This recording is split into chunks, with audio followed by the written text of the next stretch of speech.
different stuff. You're about to witness the struggles of a group of addicted celebrities as they check into treatment, try to quit drugs and alcohol.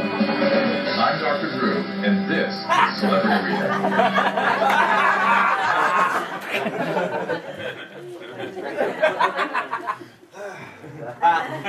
I'm Dr. Drew.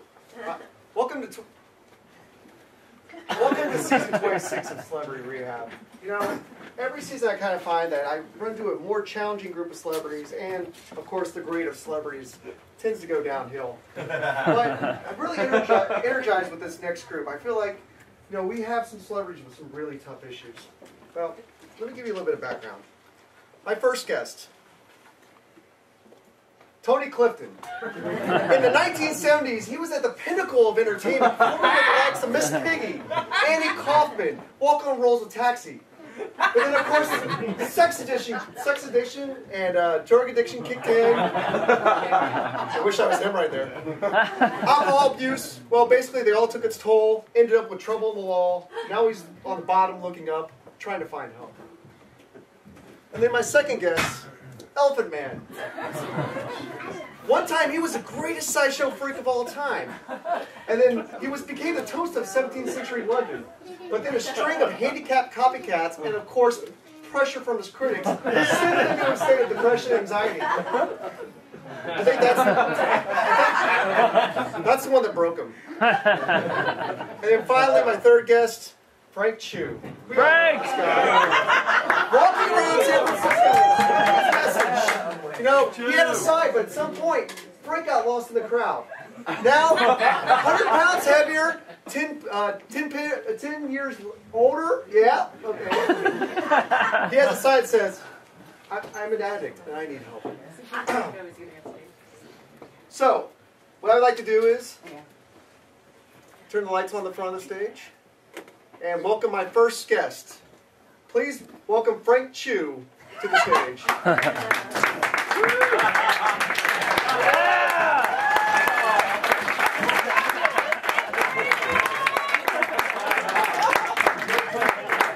My next guest, Mr. Tony Clifton. Put your hands together.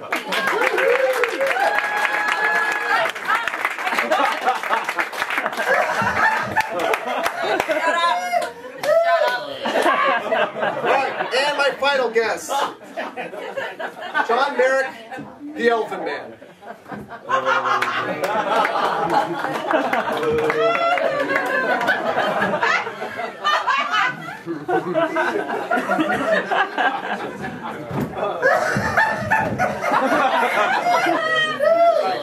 First off, I'd like to welcome all the celebrities to the stage. You guys are taking an important step facing your addictions and on the path to recovery.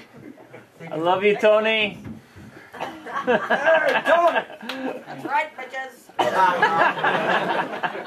Alright, you know what? Let's kick things off. Frank, I notice you're carrying a sign.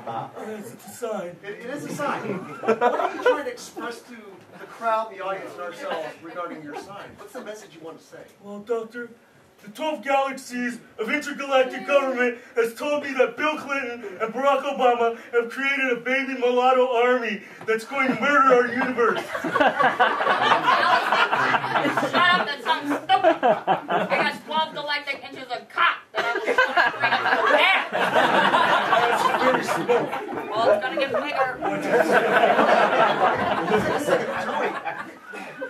Okay, Tony, this is the thing. I noticed you acted out with feelings of aggression. I think this points to some deep-seated issues. Issues?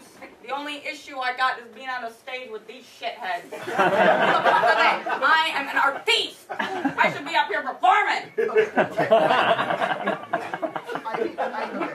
I understand, but what you have to understand, I don't think this is the real Tony speaking. This is someone who is speaking a second Tony, so to speak, one who's abused by alcohol, who has a drinking problem. Hey, I got no problem getting a drink. Am I right? Hey, sweetie, stop up here. Huh? And you do realize you cannot drink here because it's a sober living residence. Hey, if I wasn't drinking, I'd be kicking your ass.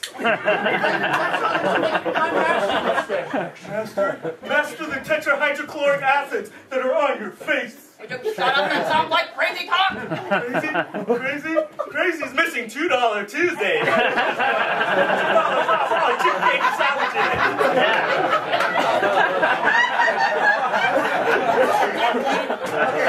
I think we can all change the pace here. Let's shift gears here now and point to John Merrick. Yes. Is that what you prefer to be called? John is great, Doctor. Okay, Elephant Man. Elephant Man. Okay. Would you say that you were raised in an environment that basically fostered your anxiety and depression? Well, Doctor, I don't know if I'm depressed, but I do cry when I'm alone. And I'm often alone. I know why you are alone, because you have 432 tumors on your face. And you make me sick. I want to vomit. I am not an animal. I am a human being. Not on this planet. Tony, you can just break for a second. Okay, I want to go with this direction. Elephant Man, can you give us a little bit more information, data to go on? What would you say is a day in the life of the Elephant Man? Well, Dr. Drew, I think my day's pretty typical as everybody else. After Master lets me out of the cage, I scurry around for stale popcorn or what other food I can find that the patrons had left behind from the night's show. And then, when the sun comes up, I retreat to the shadows. Because it's there in the shadows is really the only place that I do feel welcome. I can't stand his face anymore. Hey, what are you doing? Sit down. Hey, I'm trying to be good. You should shut up. Hey, where's my exit? You're fucking fired. I didn't belong here. Every time I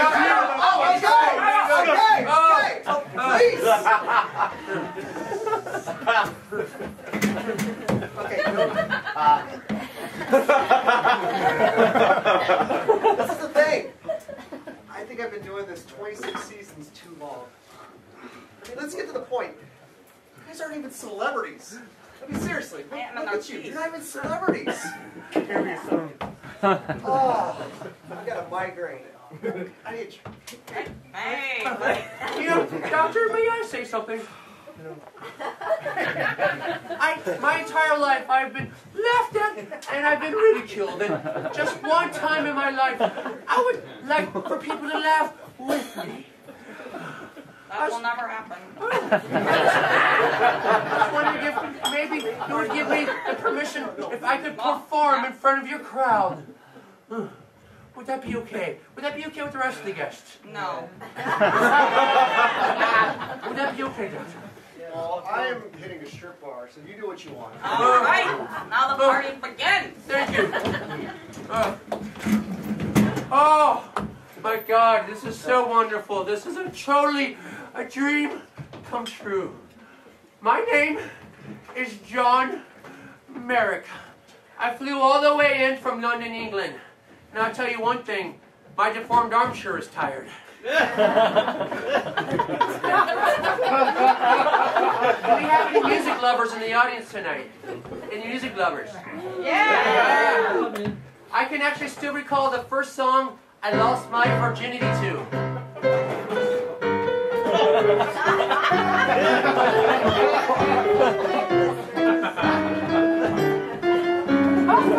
I'll tell you one thing. I'll never be able to look at a hot dog on the stick the same.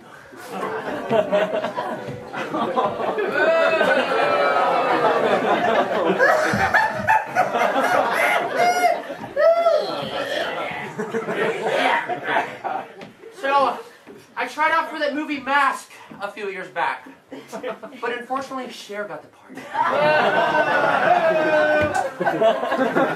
I'll tell you one thing that I hate. I hate doctors. The other day I was at my doctor and I said, "Doctor, is my head so large because it's so full of dreams?" And he said, "As long as you're dreaming about tumors, it is."